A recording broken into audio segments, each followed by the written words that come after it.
नमस्कार, मैं हूं आशीष चित्रांशी और आप देख रहे हैं द न्यूज लॉन्चर।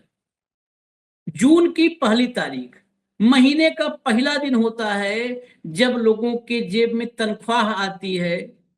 शुरू का पहला हफ्ता होता है जब इस देश का मिडिल क्लास मेहनत कश आदमी सुकून की सांस लेता है, चैन से जीता है, क्योंकि इस पहले सप्ताह में उसके पास तनख्वाह होता है, जेब गर्म होती है।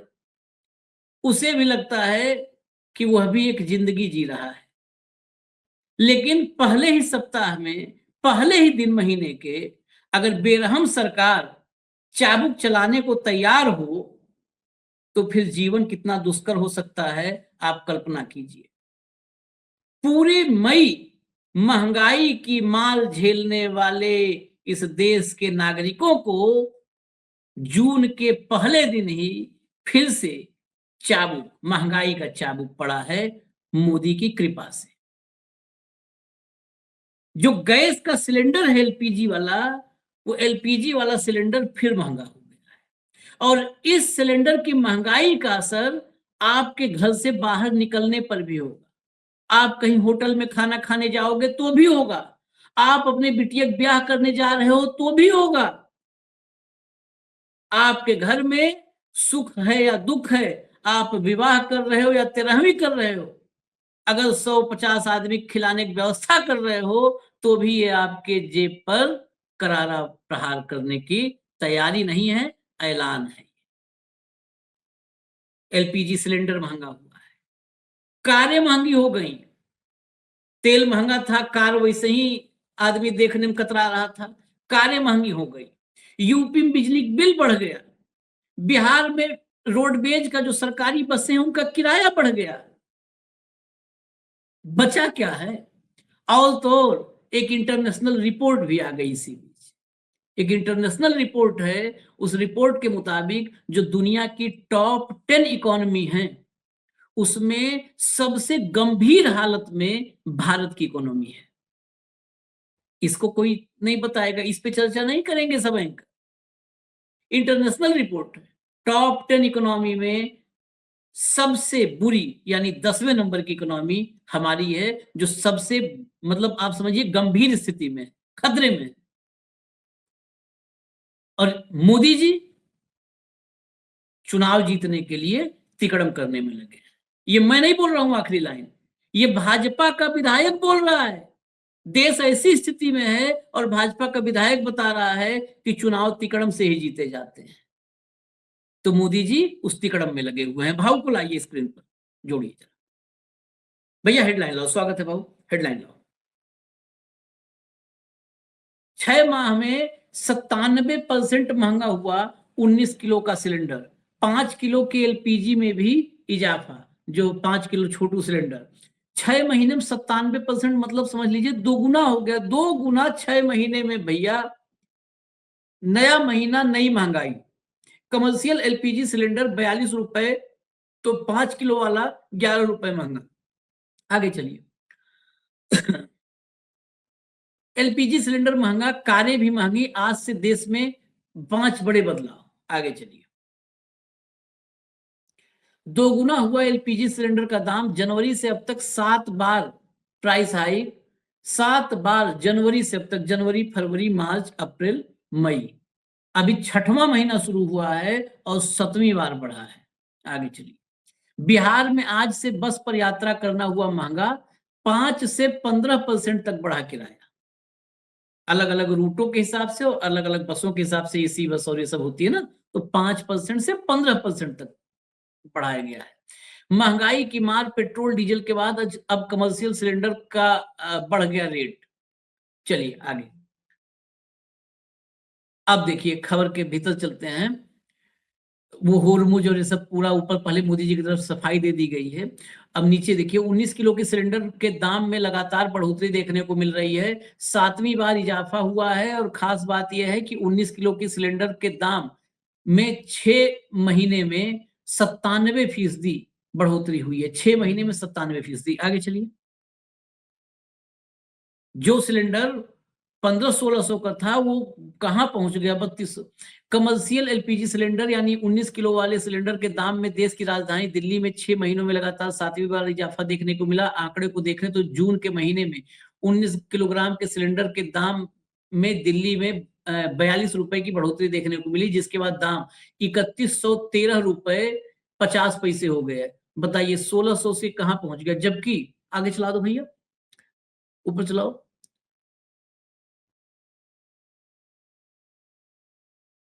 चलिए, ऊपर चलने में दिक्कत हो रहा है तो मैं बता देता हूं आपको। जबकि कोलकाता में 19 किलो के एलपीजी सिलेंडर जो है ये हो गए हैं 53 रुपए 50 पैसे की बढ़ोतरी के साथ 3255 रुपए 50 पैसे। 6 महीने में दिल्ली में कमर्शियल सिलेंडर का दाम 1533 रुपए बढ़ा है। 1533 रुपए बढ़ा है, मतलब जितना दाम था उतना बढ़ गया। आगे चलिए, छोटू सिलेंडर पे आइए। दूसरी ओर छोटू सिलेंडर यानी 5 किलो वाले सिलेंडर की कीमतों में बढ़ोतरी देखने को मिली है।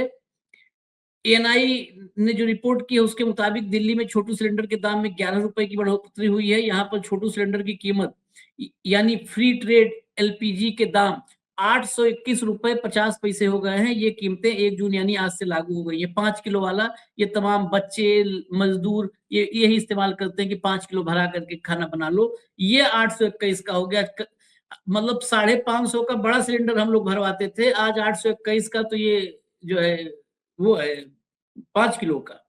आगे चलिए, 1 जून से दूसरा बड़ा बदलाव कारों के शौकीनों के लिए है, जिन पर महंगाई की तगड़ी मार पड़ रही है।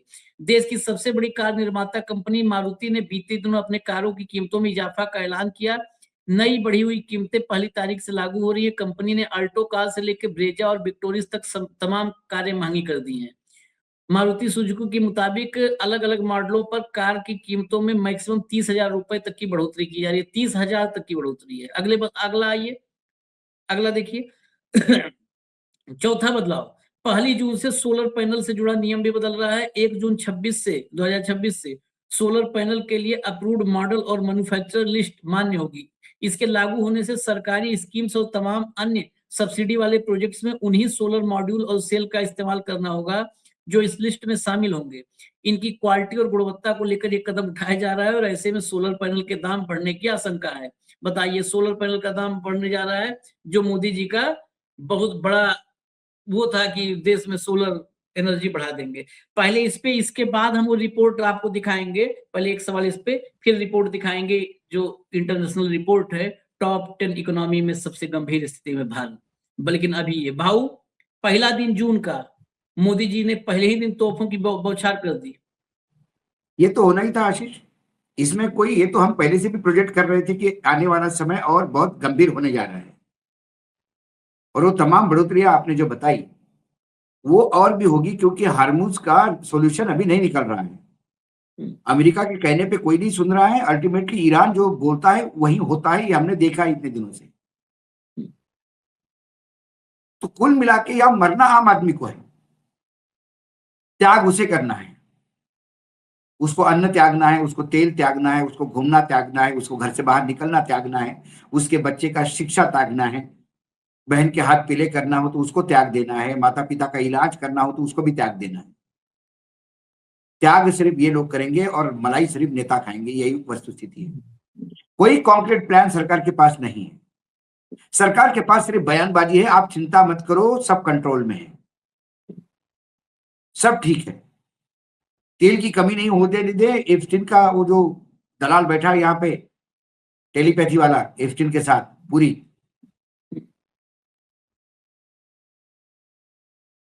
वो भी बोलता है कि चिंता मत करो। बिल्कुल। और बीच में क्रूड के तेल कम भी हुए थे, उसका कोई पास ऑन नहीं हुआ। जो 140 पे जिसने जो तेल बेचा, उससे दुगना तेल 103 पे और 98 पे बेच रही है।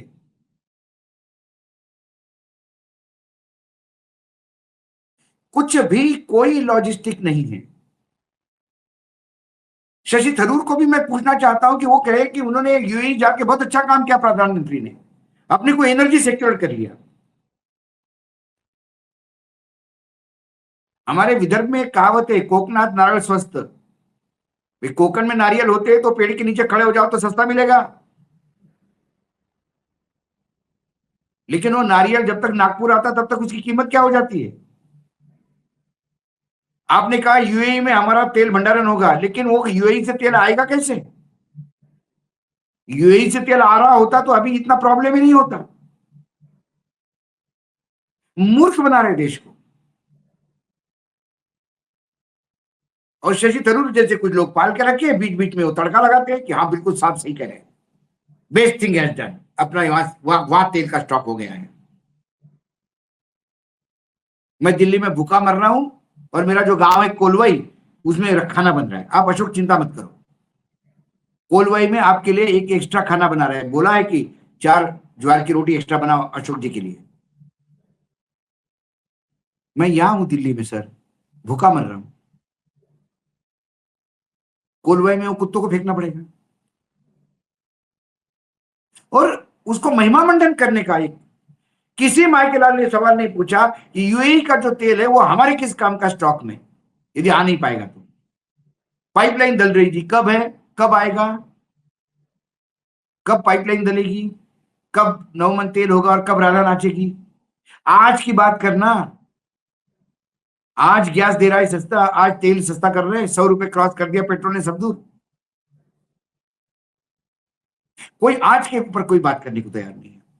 रुपया गिर रहा है, कोई बात करने को तैयार नहीं है। शेयर मार्केट, आप आज आपने सुबह खबर सुनी होगी, शेयर मार्केट ने एक एक सप्ताह में 7 दिनों में 1.5 लाख करोड़ रुपए का नुकसान हुआ है। सारे विदेशी निवेशक जो है पैसा ले लेके बाहर जा रहे हैं, वापस जा रहे हैं, क्योंकि उनको विश्वास नहीं है भारत की अर्थशास्त्र, पूरा अर्थनीति पर और अर्थव्यवस्था पर।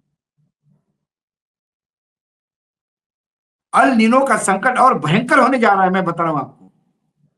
पीने के पानी के लाले पड़े हुए हैं, उसके लिए संघर्ष चल रहा है, रोज हम दिखा रहे हैं। और बरसात यदि कम हुई तो आगे कैसा होगा? मैं तो अगले समर को लेकर चिंतित हूं, क्योंकि हम पत्रकारिता करते हैं, यहाँ पे थोड़ा विश्लेषण करते तो आगे की सोचना पड़ता है। ये देश चला रहे हैं, इनको तो 5 साल आगे की सोचना चाहिए। ये 2047 का सपना दिखा रहे हैं, भारत विकसित भारत। लोग जिंदा रहे तो ना 2027 में, तो 47 में जाएंगे। आपने तो डेथ वारंट लिख दिया उनके लिए, किसानों के लिए, बेरोजगारों के लिए, बच्चे जो पढ़ रहे हैं उनके लिए। अमरावती में 25% बढ़ा दिए जी स्कूल के बस के रेट, 400 रुपए की जगह 500 रुपए देना पड़ रहा है। अब एक आधी एंकरिंग कहेगी कि यार 100 रुपए एक्स्ट्रा देने पे क्या तकलीफ है। अरे भैया, आप लाखों में कमाते हैं, उनको पूछो ना जो 15,000 रुपए में परिवार चला रहा है, उसको पूछो 100 रुपए भी क्या तकलीफ देते हैं। और उनको पूछा कि भाई तेल तो 7 ही रुपए बढ़ा, आपने 25 पैसे 25, उन्होंने बोला महंगाई भी तो बढ़ी है, सिर्फ तेल के पैसे थोड़ी ले रहे हैं, मेरा जो स्टाफ है उसकी तनख्वाह भी बढ़ानी पड़ रही है, वो भी तुम ही दोगे। एक उदाहरण दिया मैंने एक जगह का आपको, सिर्फ इसको आप पूरे देश में लागू करो तो आपको पता पड़ेगा कितना क्वांटम में इकोनॉमी में लाखों करोड़ रुपए का लोगों का पॉकेट से निकले जा रहे हैं इसी तेल के चक्कर में। ये तो अच्छा हुआ अल नीनो की वजह से थोड़ा मानसून लेट हो गया, तो किसानों को थोड़ी और जगह मिल गई खेत तैयार करने में खरीफ के लिए। ये तो लाले पड़े थे, पेट्रोल डीजल, घर में ट्रैक्टर खड़ा है, डीजल नहीं है जी। डीजल नहीं है तो एक माँ ने अपने बच्चे को कोख में मरने दिया, मर गया बच्चा, एम्बुलेंस में डीजल नहीं था। और देवेंद्र फडणवीस महाराष्ट्र में, ये महाराष्ट्र की बात बता रहा हूं मैं आपको, और देवेंद्र फडणवीस या प्रधानमंत्री के पास बैठ के चाय पी रहा था। विकसित महाराष्ट्र का विकास के लिए मैं प्रयास कर रहा हूं। अरे छोड़ विकास महाराष्ट्र का, इनके पास बैठी ने देश को डुबाया, ये महाराष्ट्र डुबा रहा है। बस अब रोज सर पे हाथ रख के लोग यही देख रहे हैं कि आज नई खबर क्या है, आज फिर बढ़ गया, आज फिर बढ़ गया।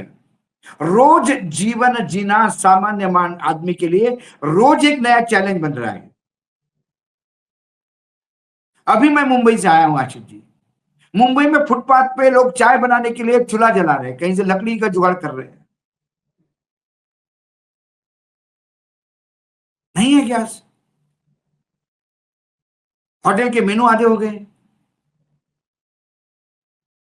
अब भैया ये मंत्री और मुख्यमंत्री और प्रधानमंत्री ये सब ताज में खाते होंगे, बड़े बड़े होटल में 5 स्टार में खाते होंगे, वहां तो मेनू को कोई फर्क नहीं पड़ता।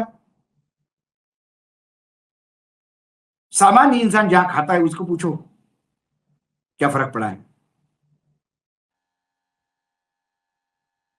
सोना मत खरीदो। अरे सोना, इसको सोना खरीदने लायक बच्चा कौन है अभी? सोना मत खरीदो। आप देखिए, खरीदने की हालत की बात की आप, तो मैं आपको हेडलाइन दिखाता हूँ। खरीदने की हालत, इंटरनेशनल रिपोर्ट है ये, लाओ भैया हेडलाइन लाओ। ये इंटरनेशनल रिपोर्ट है, ये ग्लोबल पेट्रोल प्राइसेस .com ये जारी करता है आंकड़े। अपनी कमाई से भारतीय खरीद सकते हैं केवल 8 लीटर पेट्रोल डीजल, रिपोर्ट में दावा। टॉप 10 इकोनॉमी में स्थिति सबसे गंभीर, सबसे गंभीर। जब भी तो थोड़ा सा दिखा दीजिए, पर्याप्त हेडलाइन पर्याप्त, लेकिन थोड़ा दिखा दीजिए। दुनिया की 10 सबसे बड़ी अर्थव्यवस्थाओं में भारत के आम नागरिकों के लिए पेट्रोल और डीजल खरीदना सबसे मुश्किल है। टॉप 10 अर्थव्यवस्था में सबसे मुश्किल भारत के लिए। भारत में एक औसत नागरिक यानी वह व्यक्ति जिसकी आय देश के प्रति व्यक्ति आय के बराबर है, जिसकी आय देश के प्रति व्यक्ति आय के बराबर है, ये ध्यान रखना है, उसकी बात है। देश का प्रति व्यक्ति आय बढ़ जाता है अंबानी और अडानी जिनके पास धन का संकेंद्रण है, जहां संकेंद्रण है, भंडारण है धन का, उनकी वजह से बढ़ता है। क्योंकि जो आम आदमी का मतलब औसत प्रति व्यक्ति आय है, उससे इस देश में गरीबों प्रति व्यक्ति आय बहुत नीचे है, उसका तो 50वां हिस्सा, 40वां हिस्सा। तो अगर उसको भी मान लिया जाए, उसको भी, तो अपनी एक दिन की कमाई से 8 लीटर पेट्रोल या डीजल ही खरीद सकता है। इसके विपरीत एक औसत अमेरिकी एक दिन की कमाई से 199 लीटर पेट्रोल, 199 लीटर, यहाँ हालत समझिए और अंतर देखिए, या 171 लीटर डीजल खरीद सकता है। ये आंकड़े ग्लोबल पेट्रोल प्राइसेस .com द्वारा दुनिया भर में तेल की कीमतों की तुलना करके तैयार किए गए। आगे चलिए। इसी तरह बुरुंडी, मोजाम्बिक, सुनिए जो भारत से नीचे है नाम सुनिए उनका, बुरुंडी, मोजाम्बिक, मेडागास्कर और 4 अन्य अफ्रीकी देश जो एकदम मतलब जहां पर वही पत्ते में, केले पत्ते में लोग अभी घूम रहे हैं, वहां पर एक दिन की आय से 2 लीटर के आसपास, 2 लीटर से कम ईंधन खरीदा जा सकता है। ये भारत के नीचे वाले हैं। वैश्विक रैंकिंग में 158 देशों की सूची में पेट्रोल खरीदने की क्षमता के मामले में भारत 121वें नंबर पर और डीजल में 118वें नंबर पर। ये चौथा 5वां अर्थव्यवस्था, इसको अपने झोले में डाल लो नरेंद्र मोदी जी, झोले में, उसके बाहर निकाल के बोला मत आशीष करो। जी, आशीष जी, 158 देश में भारत 121वें भारत नंबर पे भाऊ। भारत भारत कभी भी तीसरी अर्थव्यवस्था नहीं बना था। मैं आपको बता रहा हूं, भारत चौथी अर्थव्यवस्था थी, मतलब लार्जर बाय अमाउंट। तो उसमें एक रिपोर्ट में आया था कि भारत का यदि विकास का दर ये होगा तो भारत तीसरी अर्थव्यवस्था बन सकता है। इन्होंने उसको बन गया है करके प्रचारित कर दिया, और बस अब तीसरी व्यवस्था बनना है, और तीसरी, 6वें पे है हम अभी, 6वें, 6वें। और अर्थव्यवस्था, फिर मैं कहता हूं, अर्थव्यवस्था इसलिए अपनी बड़ी है क्योंकि हमारी जनसंख्या बड़ी है। मालूम है 143 करोड़ मैं जनसंख्या है। मैं अच्छी अर्थव्यवस्था उसको मानता हूं कि पर व्यक्ति आय कितनी है। हाँ। उसमें भारत का नंबर कहां है? पेट्रोल अरे खरीदने की औकात में हम 121वें नंबर पे हैं, 158 में, 158, हाँ बताइए। 158 में 121वें नंबर पे है। ये हमारी औकात है, और ये विश्व गुरु बनने चले हैं। ये एनर्जी को हम अपने पूर्ण, अब हो गया यूएई में ठेका दे दिया हमने, अब हम एनर्जी में अपने आप पे, बलबूते पे, बिल्कुल पैरों पे खड़े हैं। डगमगा रहे हो सर, ये वस्तु स्थिति है, ये जानिए। ये मन की बात नहीं है कि आप आए माइक पे हवाबाजी कर ली और जबरिया सुना दिया लोगों को, और खड़े होकर ऊँगते हुए लोग सुन रहे हैं। अब तो वो भी लोगों ने सुनने को बंद कर दिया। अभी आशीष जी ने आंकड़े बताई दिए एक शो में। वस्तु स्थिति हम कहाँ हैं? पिछले 2013 के बाद से इस देश की अर्थव्यवस्था कितनी बुरी तरह से कुचक्र में फंसी है, इसका अंदाज आपको होना चाहिए, क्योंकि ये देश नरेंद्र मोदी का नहीं है, ये देश हम सबका है। और यदि हम कुचक्र में फंसे हैं तो दलदल में सबसे पहले हम फंसने वाले हैं। नेता चौपर से घूमते हैं, उनको कोई फर्क नहीं पड़ता, उनको कोई फर्क नहीं पड़ता। नेता को तो नेताओं किसी की चीज से हालत, मैं आपको एक ही उदाहरण से, मैं कई बार बोल चुका हूं लेकिन फिर बार बार बोलना पड़ता है ताकि आपको याद रहे। खरगोन के एक कुएं में बच्चियां जान के खेल कर पानी निकालने के लिए नीचे जाती है, वो देख के एक यूट्यूबर टीचर का दिल पसीजा, उसने पैसे भेजे। लेकिन मध्य प्रदेश में विधानसभा में यदि किसी एमएलए को या विधायक को फॉर्च्यूनर लेनी है तो बिना ब्याज का उसको लोन मिलता है फॉर्च्यूनर खरीदने के लिए, लेकिन कुआं बनाने के लिए सरकार के पास पैसा नहीं है। ये हमारे नेता है, इनको फॉर्च्यूनर की पड़ी हुई है विधायकों के लिए, लेकिन जिनके वोट मतों से ये जीत के आते थे, पहले की बात कर रहा हूं, उन लोगों को इन्होंने मरने के लिए छोड़ दिया है, जीने के लिए नहीं, मरने के लिए। क्योंकि स्थितियां ऐसी उत्पन्न हो गई है कि बस मौत ही आसान लगने लगी है। यह है इस देश की परिस्थिति। ऐसा नहीं है, ऐसा नहीं है, खाली नहीं है, देश डूब रहा है, बर्बाद हो रहा है, लेकिन ये लोग खाली नहीं है। ये चुनाव जीतने के तिकड़म में जुटे हुए हैं। मैंने कहा ना, मोदी तिकड़म चुनाव जीतने। सुनिए भाजपा विधायक को, सुनिए, श्याम प्रकाश हैं, बेचारा मुझे लगता है सच्चा आदमी है भीतर से, क्योंकि दलित है, अनुसूचित जाति से है, तो सच्चाई भीतर होगी। बोल दिया, मंच पे बोल दिया, सुनवा दीजिए। हरदोई से, यूपी में हरदोई से विधायक हैं, चलाइए हरदोई में गोपा मुख से। हम प्रैक्टिकल बात आपको बताएं, चुनाव तिकड़म से जीता जाता है, चुनाव विकास से नहीं जीता जाता। हम प्रैक्टिकल बात आपको बताएं, चुनाव तिकड़म से जीता जाता है, चुनाव विकास से नहीं जीता जाता। बिल्कुल साफ सुन लिया ना आपने बाबू, साफ कर रहे हैं कि चुनाव तिकड़म से जीता जाता है, चुनाव विकास से नहीं जीता जाता। ये 12 साल से नरेंद्र मोदी इसका मतलब चुनाव जीत रहे हैं। भाजपाई तो यही कहते हैं ना, चुनाव हम ही जीत रहे हैं। ये कांग्रेसी राहुल गांधी तो बार बार हार के फ्रस्ट्रेट हो गया है, डिप्रेशन में चला गया है। श्याम प्रकाश ने बता दिया चुनाव कैसे जीता जाता है। आप चुनाव जीत रहे हैं, इसका मतलब तिकड़म से जीत रहे हैं। श्याम प्रकाश ने साफ कहा, चुनाव विकास से जीते नहीं जाता है, तिकड़म से जीता जाता है।